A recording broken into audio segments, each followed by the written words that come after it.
ತ್ರಿವಿಕ್ರಮ ಕ್ಷೇತ್ರ, ಪಂಚಕೃಷ್ಣಾರಣ್ಯ ಕ್ಷೇತ್ರ, ಅಲ್ಲಿ ಹೋಗಿ ರಘುತ್ತಮ ತೀರ್ಥ ಶ್ರೀಪಾದಂಗಳವರ ಸೇವೆಯನ್ನು ಮಾಡುವ ಭಾಗ್ಯ ಅನೇಕ ಜನರಿಗಿದೆ. ಆ ಸಂದರ್ಭದಲ್ಲಿ ಮನಸ್ಸಿಗೆ ತಂದುಕೊಳ್ಳಿ, ಎಂಥ ರಘುತ್ತಮರು ಮಹಾನುಭಾವರು. ಏನು ಶುದ್ಧಿ! ಹುಟ್ಟಿದ ಮೇಲೆಲ್ಲ ಶುದ್ಧಿ. ಗರ್ಭದಲ್ಲಿದ್ದಾಗಿಂದ ಅಪವಿತ್ರವಾದ ಆಹಾರದ ಸ್ಪರ್ಶ ಇಲ್ಲ ಅವರಿಗೆ. ರಾಮದೇವರ ನೈವೇದ್ಯ, ದೇವರಿಗೆ ಅಭಿಷೇಕ ಮಾಡಿದ ತೀರ್ಥ, ಕೂರ್ಮಶಾಲೆ ಗ್ರಾಮಕ್ಕೆ ಅಭಿಷೇಕ ಮಾಡಿದಂತಹ ಹಾಲು.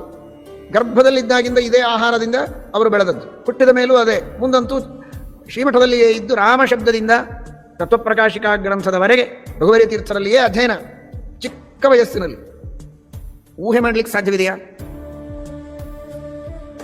8 ವರ್ಷದ ಪುಟ್ಟ ಬಾಲಕ ಆಗಿರುವಾಗಲೇ ಸನ್ಯಾಸ ದೀಕ್ಷೆಯನ್ನು ತೆಗೆದುಕೊಂಡು ಅಂತಹ ಮಹಾಪ್ರಚಂಡ ಜ್ಞಾನಿಗಳು, ಘನ ವಿದ್ವಾಂಸರು ರಘುವರಿ ತೀರ್ಥ ಶ್ರೀಪಾದಂಗಳವರು ಮಹಾಪೀಠಾಧಿಪತಿಗಳು. ಅಂತಹ ಪೀಠಾಧಿಪತಿಗಳಾಗಿ ವಿದ್ವಾಂಸರಾಗಿ ವೃದ್ಧರಾದಂತಹ ವ್ಯಕ್ತಿಗಳು ತಮ್ಮ ಘನ ಗಂಭೀರವಾಣಿಯಿಂದ ಅವರು ಪಾಠ ಹೇಳುವುದು ಅಂದರೆ ಚಿಕ್ಕ ವಯಸ್ಸಿನ ಮಗುವಾಗಿ ಹೇಗೆ ಅರ್ಥ ಮಾಡಿಕೊಳ್ಳುವುದು?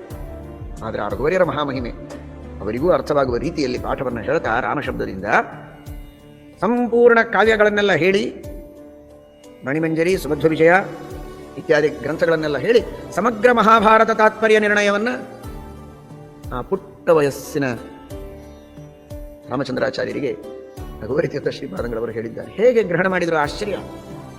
ಸಂಪೂರ್ಣ ಮಹಾಭಾರತ ತಾತ್ಪರ್ಯ ನಿರ್ಣಯವನ್ನು ಹೇಳಿದ್ದಾರೆ. 5,000 ಶ್ಲೋಕಗಳು ಅಧ್ಯಯನ ಮಾಡಿದ್ದಾರೆ. ಆ ಮಹಾಭಾರತ ತಾತ್ಪರ್ಯ ನಿರ್ಣಯವನ್ನು ಸಂಪೂರ್ಣ ಪಾಠ ಹೇಳಿದ ಮೇಲೆ ಅವರಿಗೆ ಸನ್ಯಾಸ ಕೊಡುವ ಆಲೋಚನೆಯನ್ನು ಮಾಡಿದ್ದಾರೆ. ಅಲ್ಲಿವರೆಗೆ ಮಾಡಿಲ್ಲ.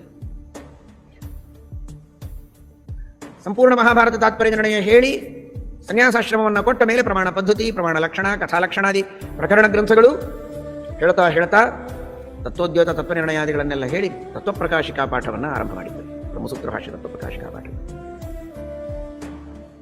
ಇದೆಲ್ಲ ಆ ಪುಟ್ಟ ವಯಸ್ಸಿನಲ್ಲಿ ರಘುತ್ತಮ ತೀರ್ಥ ಶ್ರೀಪಾದಂಗಳವರ ಆಹಾರ ಶುದ್ಧಿ, ವ್ರತ, ನಿಯಮ, ಅನುಷ್ಠಾನ, ಪರಿಸರ ಇದೇ ಅವರ ಆ ಸಿದ್ಧಿಗೆ ಕಾರಣ.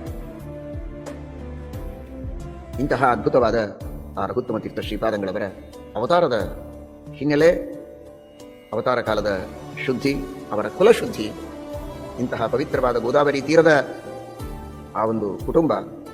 ಹೀಗಾಗಿ ಅಂತಹ ಒಂದು ಪರಂಪರೆಯಲ್ಲಿ ಅವತಾರ ಮಾಡಿದಂತಹ ಜ್ಞಾನಸೂರ್ಯರು, ಜ್ಞಾನಮೇರುಗಳು ರಘುತ್ತಮ ತೀರ್ಥ ಶ್ರೀಪಾದಂಗಳು.